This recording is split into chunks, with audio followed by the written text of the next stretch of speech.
Mobile phone മോഷണം പോയാൽ എന്ത് ചെയ്യണം? നിങ്ങൾക്ക് പോലീസിൽ പരാതിപ്പെടാം. അതൊരു സാധാരണ നടപടി. എന്നിട്ടും പോലീസുകാർ അനങ്ങിയില്ലെങ്കിലോ? അങ്ങനെ ഒരു സാഹചര്യത്തിലാണ് കൊച്ചിയിലെ ഒരു സംഘം യുവാക്കൾ നഷ്ടപ്പെട്ട ഫോൺ തേടി ഇറങ്ങിയത്. അവരവസാനം അത് കണ്ടുപിടിച്ചു. ആ അന്വേഷണ കഥയിലേക്ക് നീളുകയാണ് നമ്മുടെ ക്യാമറ.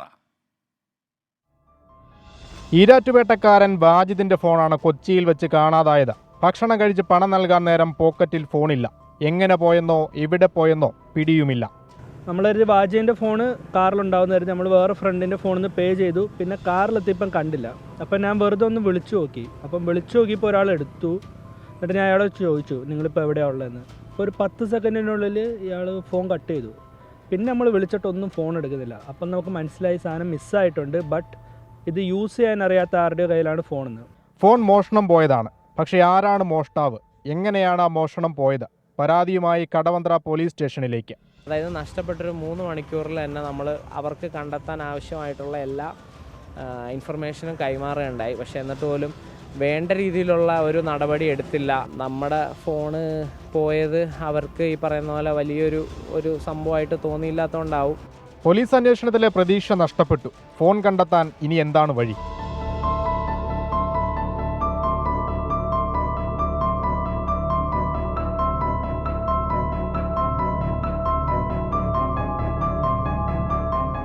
ഫോണിനായി നേരിട്ടിറങ്ങാൻ വാജിദ് തീരുമാനിച്ചു. കൂട്ടിന് ഫിറോസും ബിലാലും ദേവനും മറ്റു കൂട്ടുകാർ വേറെയും. 36 മണിക്കൂറെടുത്ത കൊച്ചി അരിച്ചു പെറുക്കി. CCTV ദൃശ്യങ്ങൾ പ്രധാന വഴിത്തിരിവായി. എനിക്കൊന്ന് 10-18 കടകൾ നമ്മൾ ചോദിച്ചു. പലയിടത്തും കുറേ സ്ഥലങ്ങളിൽ CCTV വർക്കിംഗ് അല്ല. ചിലയിടത്ത് ടൈം വേരി ആയിട്ടാണ് കിടക്കുന്നത്. 8 മണിക്കൂറൊക്കെ മുന്നേ. അതുകൊണ്ട് തന്നെ ഒത്തിരി സമയം എടുത്തു ആ പ്രോസസ്സ്. എന്നാലും നമുക്ക് കുറേ ക്ലൂ കിട്ടി. ആ റൂട്ട് ട്രാക്ക് ചെയ്യാൻ പറ്റി.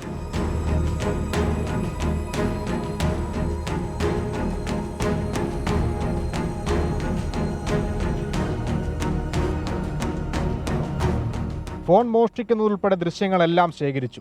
ഒടുവിൽ ട്വിസ്റ്റ്. പക്ഷേ ഈ CCTV വെച്ചിട്ടാണല്ലോ നമുക്ക് അയാളെ തിരിച്ചറിയാൻ പറ്റിയില്ല. നമ്മൾ കുറേ പേരെടുത്ത് ചോദിച്ചു, കണ്ടിട്ടുണ്ടോ. ലാസ്റ്റ് ഇയാളോട് തന്നെ സൈക്കിൾ നിർത്തി. സൈക്കിൾ കണ്ടിട്ട് നമുക്ക് തിരിച്ചറിഞ്ഞു. ലേഡി ബേർഡ് ആയിരുന്നു. പുള്ളിയോട് തന്നെ നമ്മൾ ചോദിച്ചു, ഇയാളെ കണ്ടിട്ടുണ്ടോ?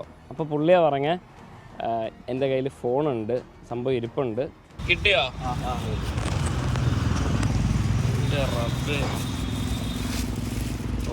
Finally, Vaji, I got your phone, man. ഇതര സംസ്ഥാന തൊഴിലാളിയായ യുവാവാണ് ഫോണുമായി കടന്നത്. ഫോൺ ഒളിപ്പിച്ചു വെച്ച സ്ഥലത്ത് നിന്ന് ഇയാൾ തന്നെ ഫോൺ തിരികെ എടുത്തു കൊടുക്കുകയും ചെയ്തു. അങ്ങനെ ഐഫോണും കിട്ടി, മോഷ്ടാവിനെയും കണ്ടെത്തി. വിശാല മനസ്കരായ യുവാക്കൾ മോഷ്ടാവിനോട് ക്ഷമിക്കുകയും ചെയ്തു. കൊച്ചിയിൽ നിന്നും VS രാഹുലിനൊപ്പം അശ്വിൻ പാലാഴി, 24. പോലീസ് അവരുടെ ജോലി ചെയ്തില്ലെങ്കിൽ നാട്ടുകാരിറങ്ങി ജോലി ചെയ്യും എന്നതിൻ്റെ തെളിവ് കൂടിയാണിത് എന്ന് എനിക്ക് മനസ്സിലാകുന്നു. ഇപ്പോൾ സമയം 7 മണി കഴിഞ്ഞ് 30 മിനിറ്റും 57 സെക്കൻഡും. പക്ഷേ പോലീസിൻ്റെ പണി നാട്ടുകാർ ചെയ്യുന്നതിനെ നമ്മളൊരിക്കലും അനുകൂലിക്കുന്നില്ല എന്ന് പ്രത്യേകിച്ച് എടുത്ത് പറയട്ടെ.